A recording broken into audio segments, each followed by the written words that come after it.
Somewhere out there, in a classroom or staying up late at home, a teacher is planning that next great lesson that will inspire and change a child's life. Whether they're looking for new, innovative ways to engage and motivate students, or connecting learning to real life in a hands-on way, it's always with the end in mind and the context of global citizenship and advancing our humanity. Join us on our search for leading voices in education across the globe as we convene to talk about the topics that matter and inspire all educators in the pursuit of that next great lesson. Welcome to Educators Without Borders, presented by SchoolRubric.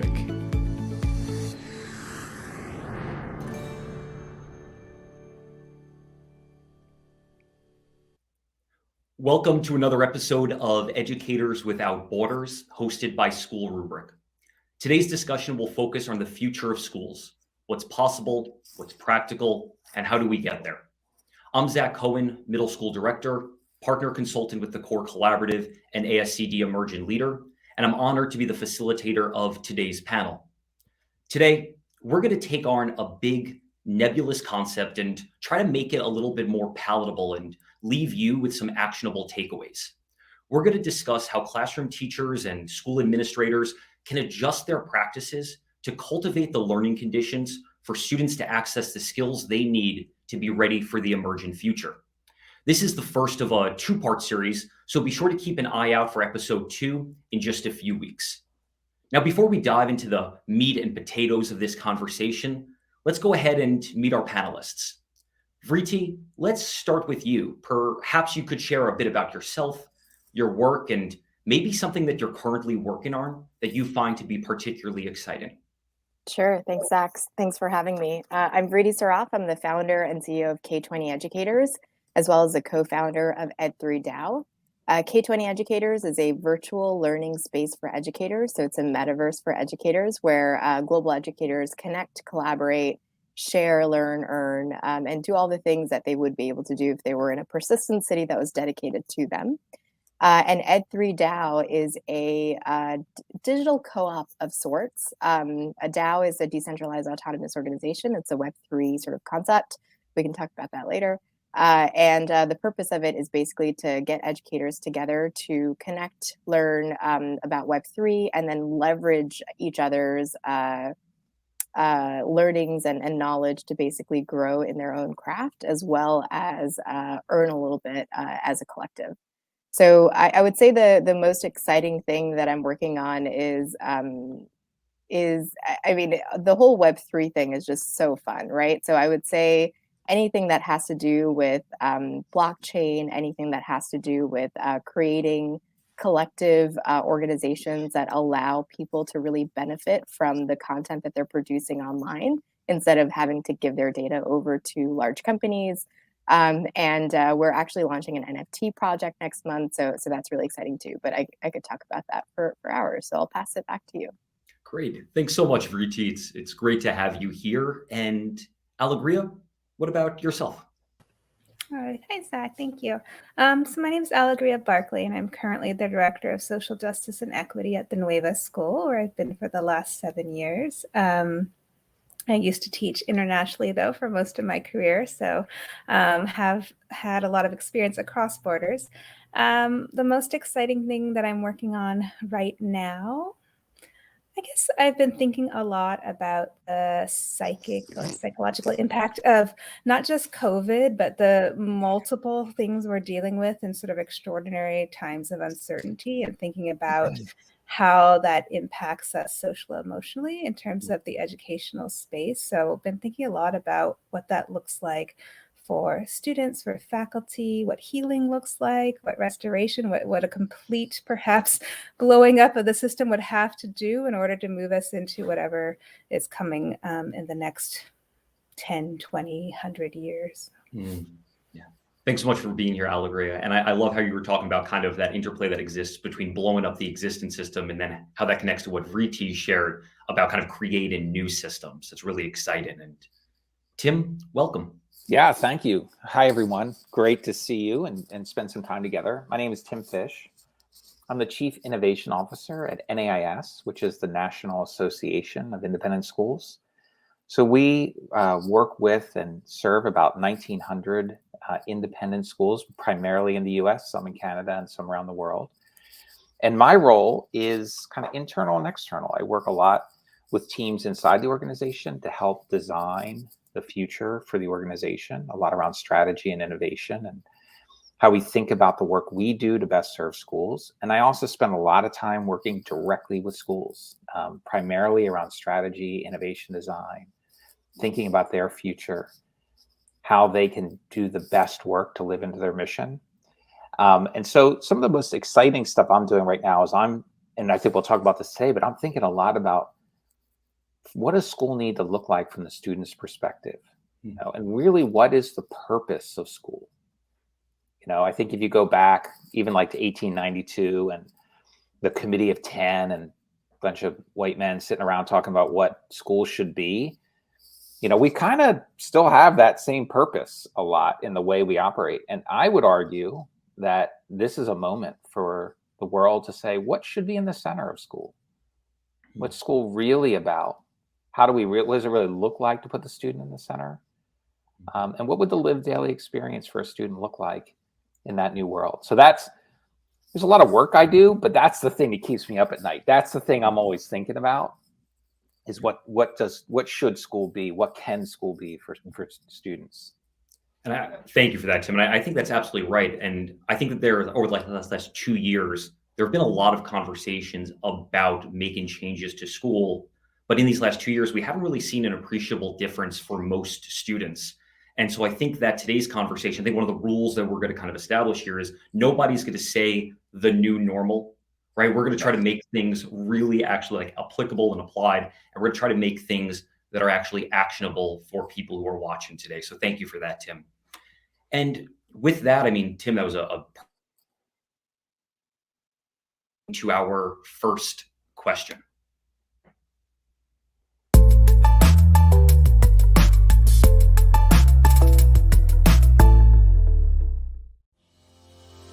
Let's talk about perception versus reality versus expectations. We have an enormous gap in education, which many would argue has been exacerbated in recent years. Based on your experience and your observations, what is the divide between what school is and what school ought to be? And Tim, since you sort of fed the segue there into that question, how about I bring this question to you to start, and then we'll kind of bounce around. So what do you think the divide is between what school is and what school ought to be? Yeah, it's a great question. So I think there's a lot of things that are elements of the divide, but I'm going to sort of riff on what I was just saying to start my answer and look at the student experience. And I think that fundamentally, school is well-meaning adults who care deeply about children controlling things too much. I think that we design to put the adult in the center, and we live in a world that says that school is about the teacher and the students are sort of, I think strong word, but complying with what the teacher has designed and structured. And I think that ultimately, if I can sort of riff off Ron Berger, one of my favorite books, An Ethic of Excellence, and the whole notion of experiential education, he talks about the possibility of craftsmanship. And over break, I ended up diving back into one of my favorite books from graduate school, Flow, Csikszentmihalyi's work, and just like, man, this is really good stuff from like 1990. But all that notion. So one of the things I was talking to some schools about yesterday was like, what if you went for a flow walk around your school? What if you just walked around one day and you just said, like, how many kids in this school are in a state of flow, as Csikszentmihalyi describes flow? And I think that the biggest divide is that we talk about agency, but we haven't yet lived agency. And I think in order to get there, the design of the experience is essential, is absolutely critical. The teacher's role in that design is paramount. And then we have to be able to figure out how to step back, how to almost design ourselves as educators out of the experience and let students work together and find their way. And so I think that we operate fundamentally under a concept that more is better, right? More teacher interaction, more teacher time, more teacher with student is better. And I'm not suggesting that there aren't times when we need to fundamentally engage with an adult, with a student in a very deep way. That is incredibly important. But I believe to get to where we need to be designing for that, and under the assumption that less is actually more. That we can create the environment where students are working together and they're working on their own. And they're building and constructing their knowledge. So that's what I think, this notion of real lived agency, I think is one of the great gaps that between where we are and where we could be. I love that. Can I chime in here, Zach? I was going to throw it over to you. Absolutely. Yeah. I 100% agree with that. And what's interesting, it's funny when you name the sort of like genesis of school, right? Like in history, school was created to produce factory workers, right? That's why we have the bell. That's why we have those straight rows of seats.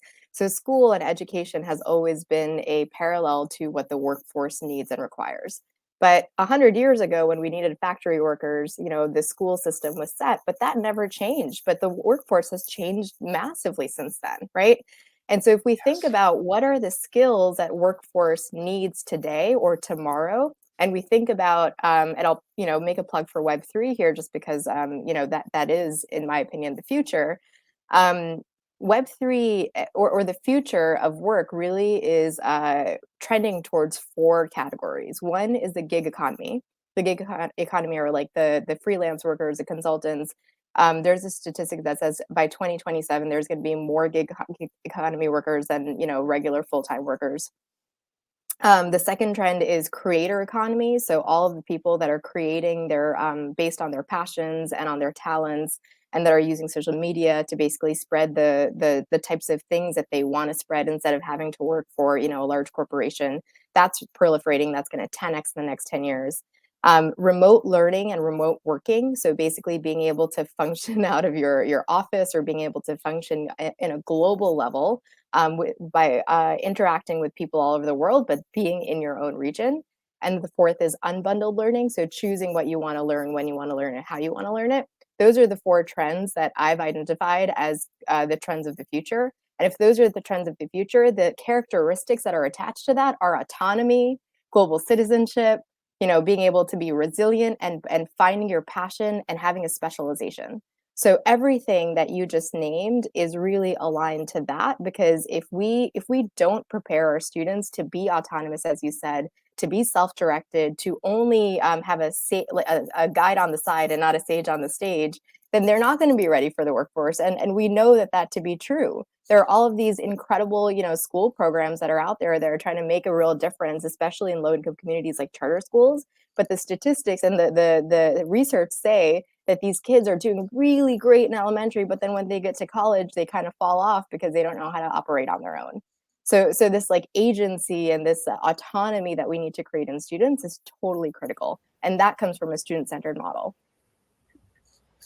Thanks for that. And, Alegria, just to kick it over to you for a second, I'm hearing a lot about these ideas around kind of agency and autonomy that students are going to need to be able to kind of navigate that, the whatever, whenever possibilities of learning.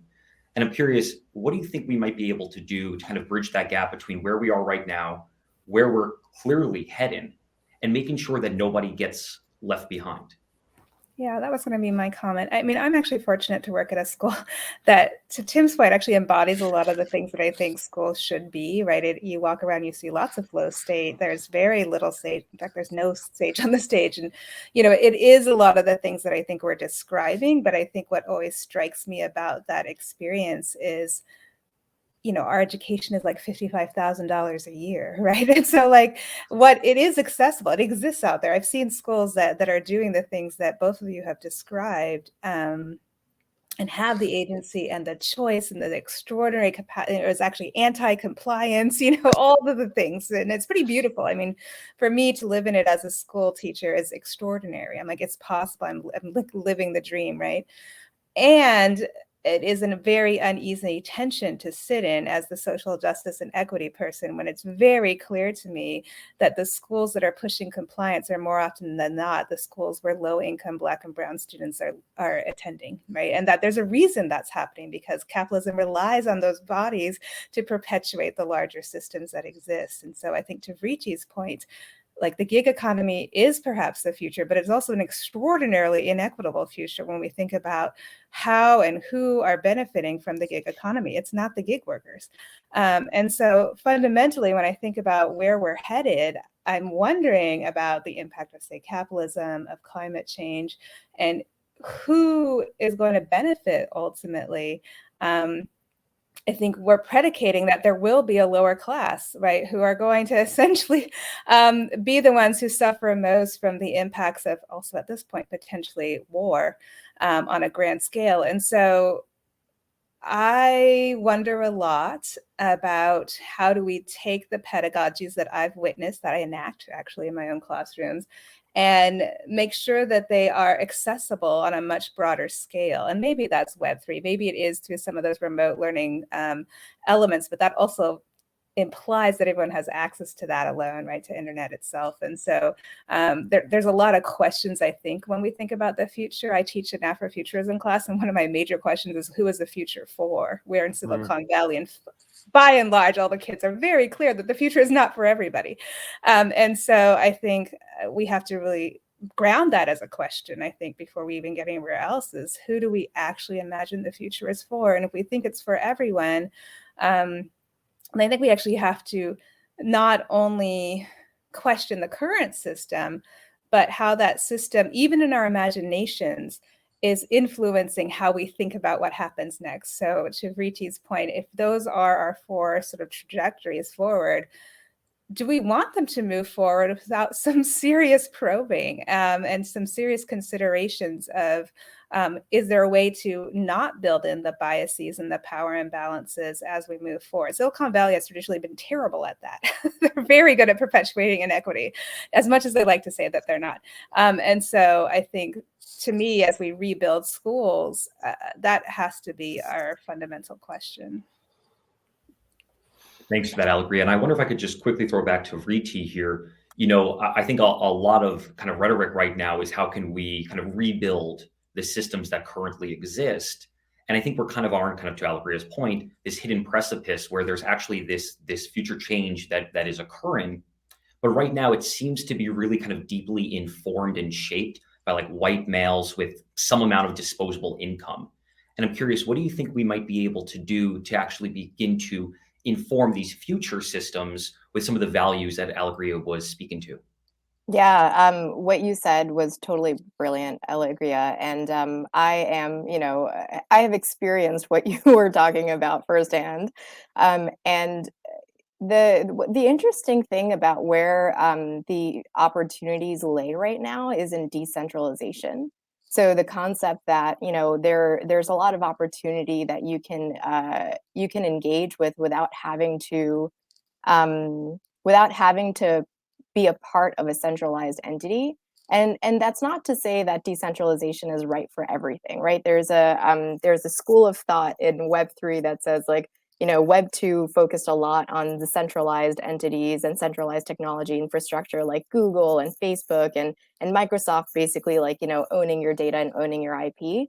And there's, the school of thought in Web 3 is saying, like, let's just decentralize everything. But the truth is, like, especially in public schooling systems, there's 100 million children in the United States that go through the public schooling system. And a lot of those kids are actually in low-income communities and rely on schools to get food and shelter and a stable home.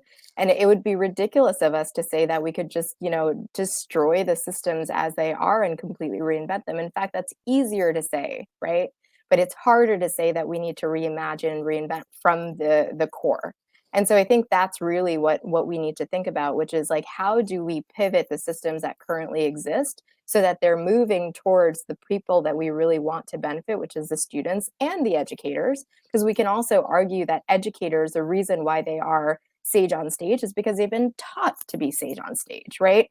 There's this brilliant pedagogy that I'm obsessed with called Reggio Emilia. It's an early childhood pedagogy. It's all about recognizing the citizenship and the identity of a child, about the relationships they have with the environment, the material, and their peers and their family, the way that they engage with their interests and their passions, and the way that the teacher creates emergent curriculum rather than curriculum that's top down. And I love that pedagogy, and if I had known about it when I was a kindergarten teacher, I would have used it. But when I went to the training for Reggio Emilia, the entire training was in an auditorium where I was talked at, right? And so like these PD structures that we create for educators are not always parallel to the things that we actually want students to experience. And so that's another layer that we need to address. So I think putting the entire focus on, who do we really want to benefit from this, and how do we create decentralized opportunities so that they can sort of take ownership of that, is really where we want to head, because that's where the workforce is headed. That's where Web3 is headed. And so if we can do that in schools and we can sort of like pivot, we don't need to completely destroy. Actually, I think that would be terrible for the schooling system. Let's reinvent, reimagine. Let's actually just pivot the systems as they are. And eventually they'll be pivoted so much that we'll get to that revolution that we're all hoping for. But we're not going to get there if we're asking everyone to just completely scrap everything that they've done so far, because you know what? The university systems, the Ivy Leagues, they're too powerful, right? And if we are asking them to completely scrap their systems, then we are actually in a losing battle. So let's actually say, well, let's start small and let's actually move our curriculum and our focus into students. And I don't think anyone, especially if they're trying to create better workers and more successful graduates, would say no to that. I love that idea of it not necessarily being so much a revolution, but an evolution. And Tim, I'd love to kick it over to you for a second, right? There is this baked in elitism and exclusivity to international and independent schools. And to Vriti's point, it's not about getting rid of independent schools necessarily, but it is about maybe shifting their focus. And I'm curious, what are some maybe actionable steps that you think schools might be able to take to bring that to fruition? Yeah, it's a great question. I think one of the things it's important to understand about independent schools is that they are independent and they are very, very different. That's been one of my greatest learnings from joining NAIS, is that of our 1,900 members, there are just so many different options.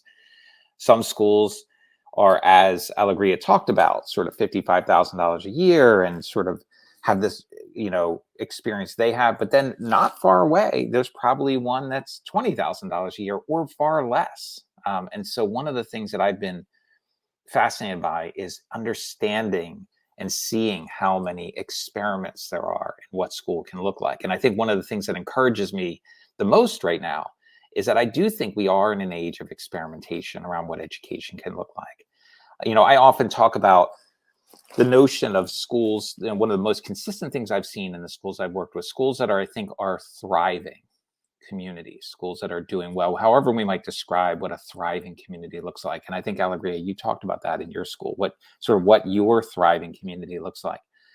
I've been asking myself, what's the characteristics of schools that are in that thriving state? And as I've sort of studied it, one of the things I've noticed is that they see themselves on a journey. So I've developed this analogy of a mountain, right? And the sort of starting point, if you imagine, is this house with smoke coming out of the chimney. And I call it Nowtown. And Nowtown is sort of our current reality. It's where we are. It's sort of school today. It's some of the things are great and some of the things are really challenging. And schools that are most on the move, schools that are creating momentum, that are thriving, have understood and internally created the imperative to leave Nowtown. They understand this. We can't just stay here. We cannot be about complacency. We cannot be about what we've been about. We need to be on the move. We essentially need to not be as a community of conserving what was, but we need to be a community of inventing the future. And so we need to know what it feels like to live on the move, to be carrying a backpack, right? And there's this element of setting base camps when you leave, of creating where you want to go and then getting yourself there. I think one of the things that happened with the pandemic is we were every teacher in the world was ejected out of their Maltown on like the same day. And we were all told, you have to now live on a mountain, you have to teach from a tent, you got to figure it out. And it was hard for a lot of people. And yet we figured out. So many of our teachers were amazing. They figured out how to do it. And so the question I ask is like, what are we going to do at this moment? Right now, we're starting to see the potential. We've established a base camp. We're kind of been living in this base camp. We've been learning how to do education differently, if you will, in some ways. What are we going to do in this moment? Are we going to continue to set a new base camp and continue on our journey? Or are we going to go back down the hill, back down to Nowtown, back down to what we've known, and sort of settle in? Exhaustion, anxiety, all these things are telling us, go home, go back to what we know. And yet the imperative for students, I think, is to continue journeying. And I think that's one of the great tensions that we face right now is, what do we do with this moment? And what does it look like to continue to build momentum for our students?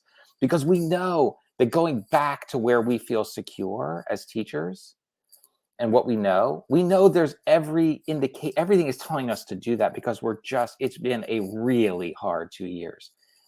And yet when we're really honest with ourselves, we know that's exactly not what our students need, is school that way.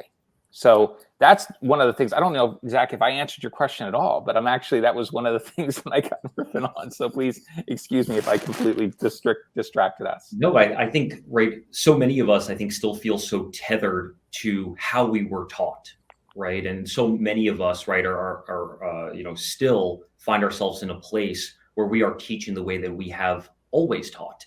And I think what I'm kind of wondering is, here we are in Nowtown, and what is going to be the impetus for us to actually begin to make that change? And so why don't we go ahead and transition into question number 2.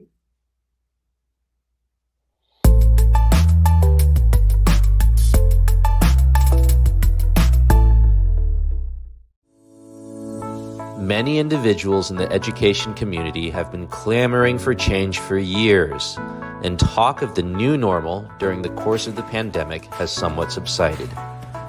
Is there still a collective will to rethink about the future of school and education? What is it about this present moment that demands such an urgency to change the existing model of education? So Alegria, maybe we could kick it over to you, right? Why is there this demand, this urgency to change the model of school in now? Yeah, I was actually going to respond to what Tim said, but it's also a response to the question.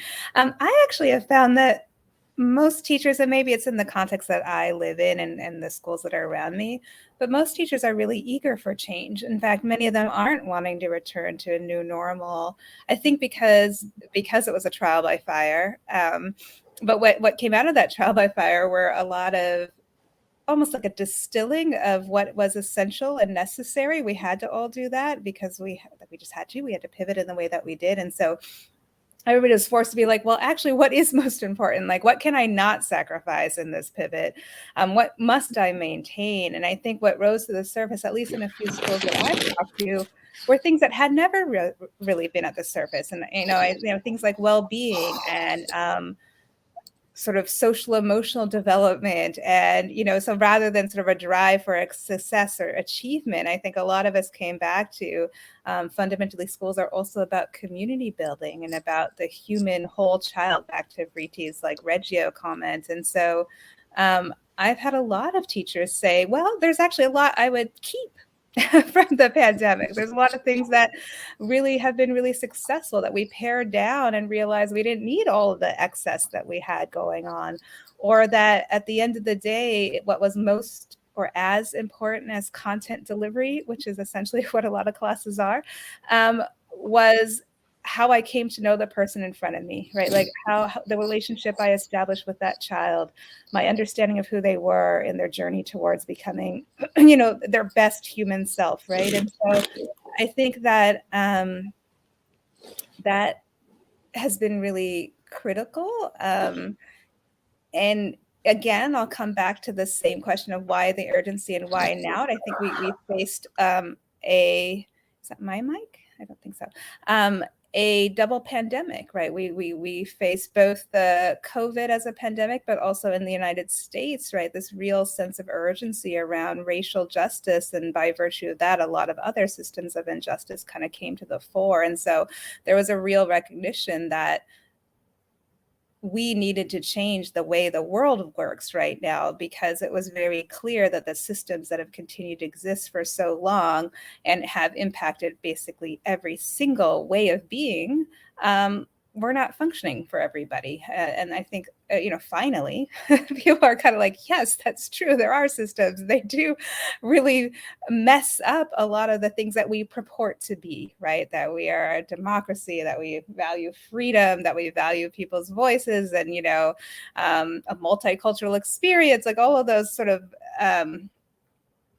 mindsets or ideas of ourselves that we had are actually called into question. And I think education has sadly been a part of that, right? And so to me, I think that urgency is real, and I have found most teachers, and public and private, I would say, are very much invested in actually the change rather than going back to quote normal. Yeah. So to Alegria's point, right, like for so long in education, it was sort of foregrounded content and subordinated community. And it seems like we're now beginning to invert that script a bit. And Preeti, I'm curious, how do you think Web3 might be able to kind of help schools to be able to really kind of prioritize and foreground community? Sure. Yeah, I'll speak to that, but I do want to sort of like answer the sort of why now question too. I think what Allegria said is totally on point in terms of like COVID being like a real sort of like trigger for all of this. But I also think this is kind of the natural evolution of the internet. So like millennials were sort of in the middle of no internet, and then they had to learn the internet, and Gen Z has been operating completely on the internet. I think the internet has really democratized the way that people learn and have brought access to learning in ways that we've never seen before. And so I think what's happening is Gen Z is basically driving the narrative towards like, this is where we're headed. We're headed towards us being able to own our own learning. And the way that the learning systems and the education systems have worked for so long no longer work, because the evolution of the internet is basically leading us down this path. So I think that's actually one of the main reasons why we're, moving as we are. And COVID happened to be a really interesting and tragic, but also, pivotal trigger that made us, move a little bit faster and made us reflect a little bit more on like what the power of the internet could be, right? Because we had to all, be remote, be, online all the time. So I think that actually is one of the sort of like really important things to recognize here. And that leads into Web3, right? The Web3 is also the evolution of the internet. So just for, folks that are watching here, what is Web3, right? Web1 is when the internet had just started, and when you could basically read things on the internet, where there was static information, there was a small number of people being able to put content on the internet, and you could consume and understand what was going on just by reading it, right? Then Web 2 was when you could also engage and write and create. So that's when you were starting to create websites, and people that didn't know how to code were able to actually do things online, like engage in social posts like Facebook and LinkedIn and MySpace and LiveJournal and whatever those things were before, and basically be able to communicate with each other and create community online. Now, Web 3 is the further evolution of that, where you can read, which is Web 1, you can write, which is Web 2, and now you can own, right? So in Web 3, what you can do is you can put your content in a decentralized place. Right now, it's blockchain. I'm sure in 10 years, 20 years, it might be something else. But basically, it allows you to own the IP that you're putting online, so that you don't have to give up your data or your IP to central organizations. And you have closer access to individuals, so that you can sort of engage directly with people instead of having to engage through sort of like an intermediary platform. So Web3 is basically the evolution. Yeah, Allegria. To interrupt you, I just want to ask you a question when you're done. Okay, cool. Sorry. Such a teacher move. So Web3 is basically the evolution of that. And what Web3 can enable us to do is basically first of all, change our mindsets in terms of how we operate, right? That's the first thing, which is in Web2, we were so used to, relying on other people and relying on other entities to basically engage with content and create content. But in Web3, you can really rely on yourself because there's so many tools out there right now, especially things that we call no code. So you don't even need to learn how to code to do this, to basically create content online and be able to share it with the world. One of the interesting projects in Web3 are these things called NFTs, non-fungible tokens. The power of NFTs is actually far beyond what anybody has discovered yet. They're basically smart contracts that live on chain. But what has been most widely used so far is artwork, right? So basically what you can do is create artwork, put it on chain, and be able to sell that artwork and get royalties from it. And the beauty of that is that the artists that are creating the artwork can basically own their IP, but also be able to sell directly to a user and gain value from that. Now, there are all these child artists all over the world that have discovered NFTs. And of the top 10 child artists, 6 of them are from developing nations that have taught themselves how to develop NFTs, right? So doing that type of thing is just so magical. They've elevated their lives. They've, elevated their families' lives through these opportunities. And all they've had is access to a computer and the internet, right? And so there's all of this sort of opportunity to, to basically use decentralization as a way to find new things that you can work on, whether it's through skill sets or through proficiencies, through learning, through work or whatever it is. And then the other thing that's really interesting about Web3 is the mindset shift is really interesting because, for the longest time, we've been thinking about how do we get internet, for example, to rural communities, right? How do we make sure that the people that don't even have access to Web1 have access to it? And this mindset shift is so strong in Web3 that there are people that are ideating solutions to that even, right? So there's this blockchain called Helium. Helium is basically partnering with Dish Network, and they're creating a decentralized way of accessing internet for rural communities. So the concept is if you are able enough to have internet in your home, Helium basically sets you up with a port and 5G, and they will actually pay you cryptocurrency to share your internet with your neighbors, right? And so there's this incentivized, decentralized model where now people are sharing their internet with each other without having to just do it for free or do it without sort of any benefit. So I'm not sure if I answered your question either, but I think that there's just so much opportunity to what we can access now. And it's because the internet is evolving towards a place where we just have more ability to access the things that we want to access without that sort of intermediary and without somebody sort of saying what we can and cannot do.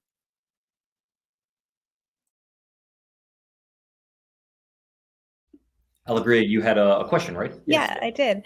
I'm just curious, you were saying that, part of the urgency of now is the natural evolution of the internet and sort of thinking about how that's driving Gen Z, which I think is really accurate point. But I wonder, one of the things we learned from the pandemic was that, particularly for young children, but I would say it's for my high schoolers as well, that they couldn't live entirely in that space, right? That the social emotional impact of the pandemic was such that we learned a lot about people needing to be in person, essentially. And so I'm curious how you see that tension in terms of if internet is going to live or Web3 is going to live in the way you're describing, and maybe you're talking mostly within the sphere of educators, but if we're thinking about it sort of traveling into the sphere of education itself and classrooms, how do you see that living side by side? Yeah, I'm so glad you asked that because that's such an important question for us to grapple with. There are so many people that are the future is the metaverse, right? The metaverse is a persistent environment where we can, do all the things that we can do in real life, but virtually. And the truth is, if we put all of our efforts and all of our engagements in the metaverse, then we'll never be able to develop those social emotional learning skills that you're talking about. And so the metaverse should never be a replacement for what we're doing in real life. It should always be a supplement, right? And so if we think about like, are you familiar with the Magic School Bus? Yeah, one of my favorite shows. The greatest things about the Magic School Bus is that, Miss Frizzle basically takes these kids on these incredible adventures, and they basically work together and solve problems, but they're doing it in this enhanced environment because the Magic School Bus can like get really tiny and go inside a cell, or get really big and like go back in the future, all that kind of stuff. So imagine if you could enable the Magic School Bus like enhanced environment with the metaverse, but actually supplement that with in-person experiences, right? So basically educators and students could have these like beautiful enhanced experiences where they could walk into a human body, where they could dive deep into a cell and things like that. But they actually, had that experience in an avatar-based environment, virtual environment, maybe 50% of the time, but no more, right? And then the rest of the time they actually spent with each other, in person, learning from each other, connecting with each other. Now, there's benefits to both things, right? The benefit to having that enhanced virtual environment is that they don't have to limit themselves to the people that are just in their region. So they can actually have that virtual experience with people from all over the world, which is also increasing their ability to learn about different cultures, be global citizens, learn about social emotional learning through like different language barriers, things like that. So that in itself is a really important experience. And to have the enhancement of the sort of like, the virtual world is also an important experience, and to be able to like have agency to quote choose your own adventure. So like if you have a textbook, for example, and you're learning about human anatomy, there's only so much that you can go through in a linear way. But if you have that same sort of experience online and you can walk through the body and explore the different sort of arteries and muscles and things like that, that's a totally different experience, right? So I would say that, like, to your question, that is actually really important for us as, an industry and as a world to move towards, because why wouldn't we enhance the learning experience of our kids and of our educators if we could? But then to your point, we absolutely cannot use that as a replacement. We have to have those social learning experiences. And that's why school will always need to exist, right? If we want to have healthy minded individuals, we will always need to have community spaces where they can get together. Maybe it won't be a traditional school where there's kids sitting in rows, but there might be, work areas and maker spaces and labs where people could get together and collaborate. So that's my hypothesis. I don't know what the answer is. That's wonderful. And, Tim, if I could kind of kick that over to you, Dr. Michael Thompson talks about this idea that in an increasingly secular society, schools are the communities that families are choosing. And I'm curious, in a world where students can access everything and they can exist far outside of their school community, how do you maintain that sort of core structure of a school community? Yeah, I think it gets back, in my mind, it gets back to the beginning of the conversation. What's at the center of school, right? And I would suggest that, for a long time, as Reedy said and Alegria said, like, the center of school was content, center of school was knowledge, center of school was skills. And I think knowledge and skills are still really important. But I think the center of school should be the student. The whole person of the student. And so we have to design for that, because I think the river that we're floating on, and have been floating on for 100+ years, has been around something else being in the center. And I think if we design for the student truly being in the center, then I think we can leverage Web3. I think we can create environments where those relationships, those human connections, can be even stronger. And we can create a space where the students, I think back on my early tech days, I think back on one of those ads that Compaq put out, right? So way back, remember Compaq computers, and like they were a company way back when, whatever. But they had this ad where the students, there was like a bunch of computers and there was a window and there was a bunch of kids with their face plastered up against the glass. And it said, like, suddenly recess isn't as fun anymore, right? And the premise was that the kids wanted to get into the school so they could work on the computers instead of being at recess. And I remember seeing that ad and being like, do I like this? Like, is this a good thing? Like, what is, and there was a lot going on in that ad, right? Because there was a sense that we want the students, want the potential of what that can bring, but then don't we also want them to be connecting in a human way on the playground? And sort of the paradox that creates, I think, will become even more true. The other thing for me that I just want to throw out is this concept of like, let's believe in what the students can do. Rita, I love your notion of this idea that where are the NFTs emerging, right? Students are figuring out. I think back on Sugata Vitra's work on the hole in the wall experiments in India, and how he just stuck a computer and kids learned all this stuff.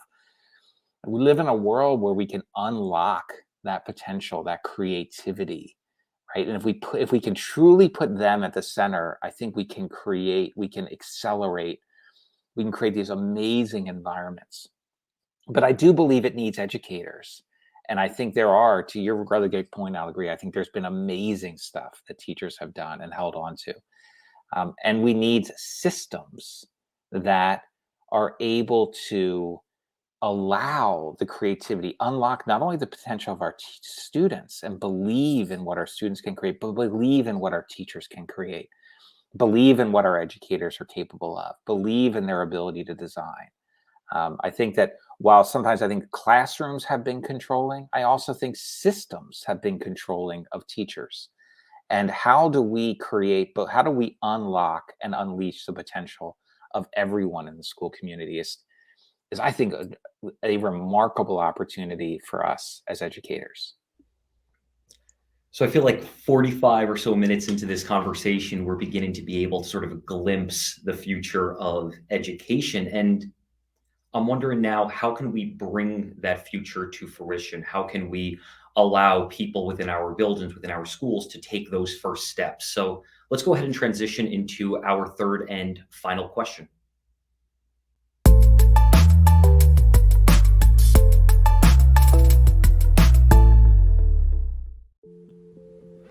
Hey, let's be realistic. A journey of 1,000 miles begins with a single step. So what is that first step that teachers and administrators can take to help bring about positive change in their classrooms and schools? Yeah, Alegria, you want to kick it off? I do. I actually wanted to comment on something Tim said, but I think it's related. I mean, I agree that students in our education is the future and needs to be the way we go. I think it just begs, again, another really profound question around differentiation. And I would say that's both my answer to this question, but also my question about my question, which is, what does that look like? I think in the past, even in schools that are really successful pedagogically, they have a vision of who that student is, right? And that gets back to the equity question that I brought up at the very beginning, right? If we're designing a school for a certain kind of student or for a certain demographic of student, then we're not effectively actually putting all students at the center. And so I think my answer is we need to really think about sort of profound differentiation and personalization, which, speaks to some of what Vriti is saying is possible with some of the technological advances. But, I heard of a school that had an IEP, which you're all familiar with, but for every student, right? Like they didn't all have a LD or learning difference, but they all was like, what would that look like if every single child had a way of thinking that we understood how they learn and what they needed? I think that could be extraordinary. We don't tend to do that, right? We tend to teach to the middle.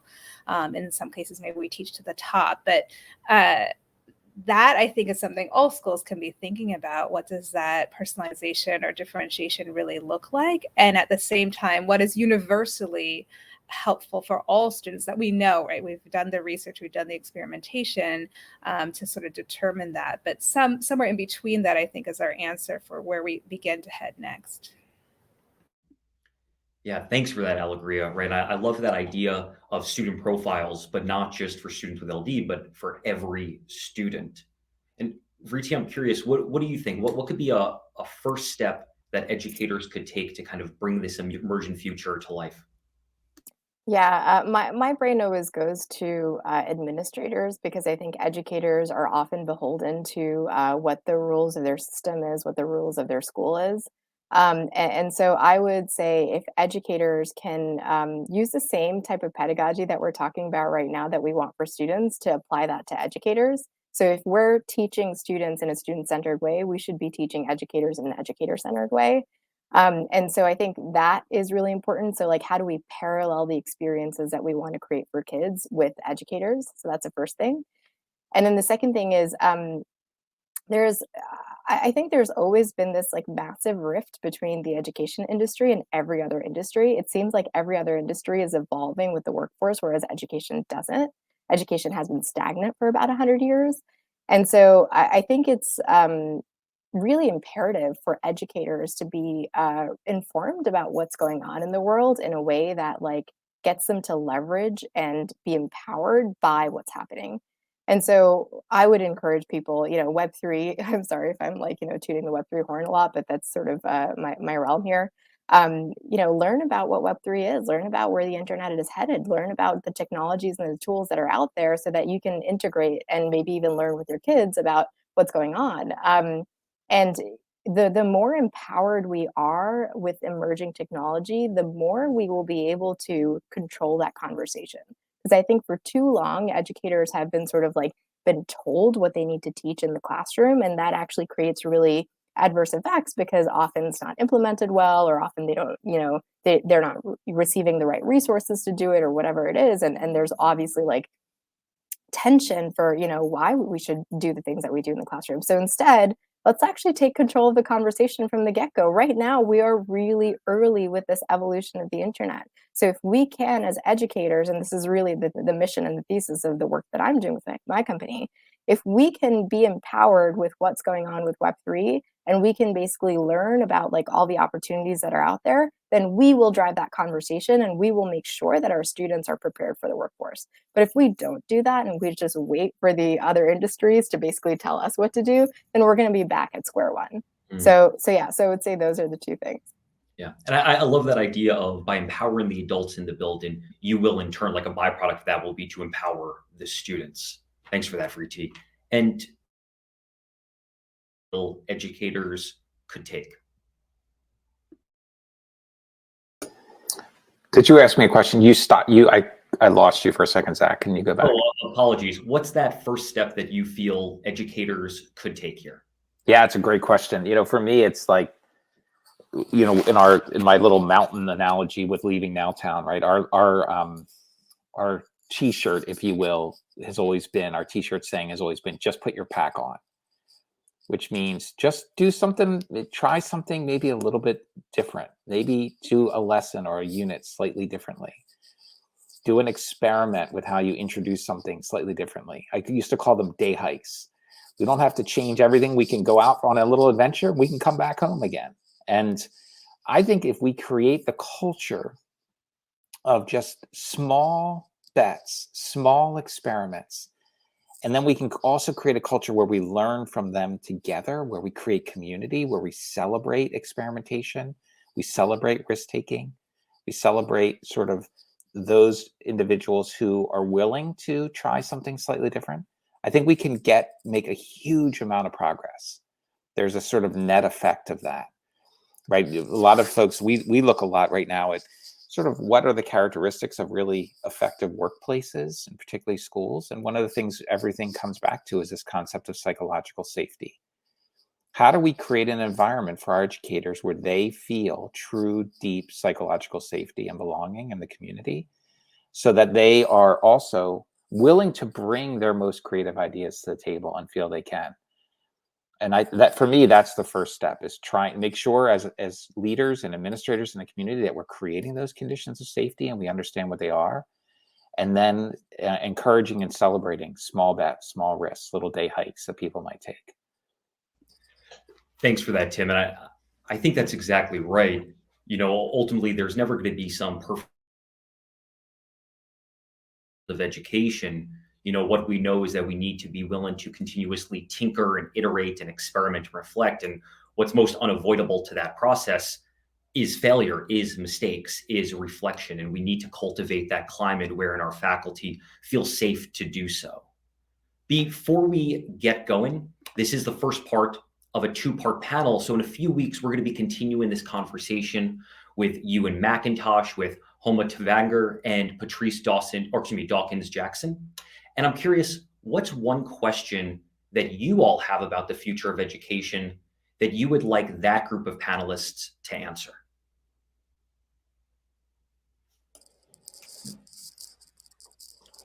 So I'd love to hear their perspective on what should be at the center of school.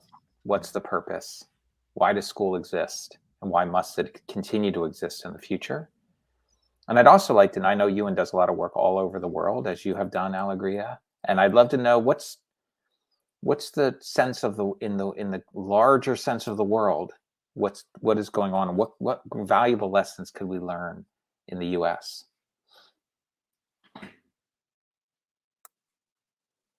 Yeah, I'll plus one that. And also, I also wonder how we can create a more global education for every child on the planet, right? There's no reason why we can't bring more global citizenship to students. So how can we do that? And how can we do that in a way that's efficacious and in a way that actually impacts, sorry about the sirens in the back, in a way that actually impacts learning and development of proficiencies that are, preparing kids for a successful future, whatever that future they want to be.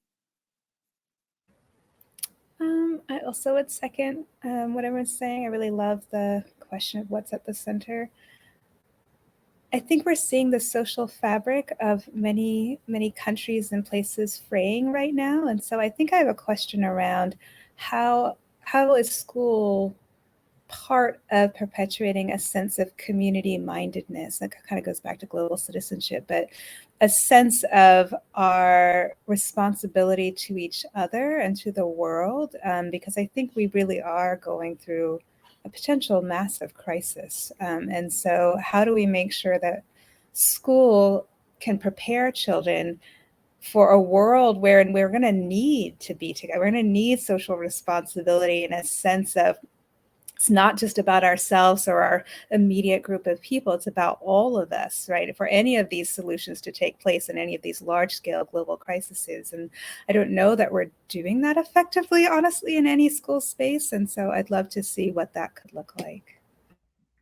Well, a big thank you to all of you for being here today. Of course, today's conversation doesn't stop here.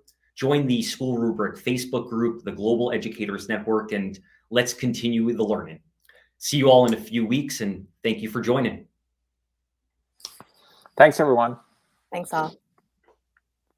Thank you for watching SchoolRubric on YouTube. Make sure that you like, follow, and subscribe in order to stay looped in on all of our diverse collection of shows, interviews, panels, tutorials, and more from educators around the globe.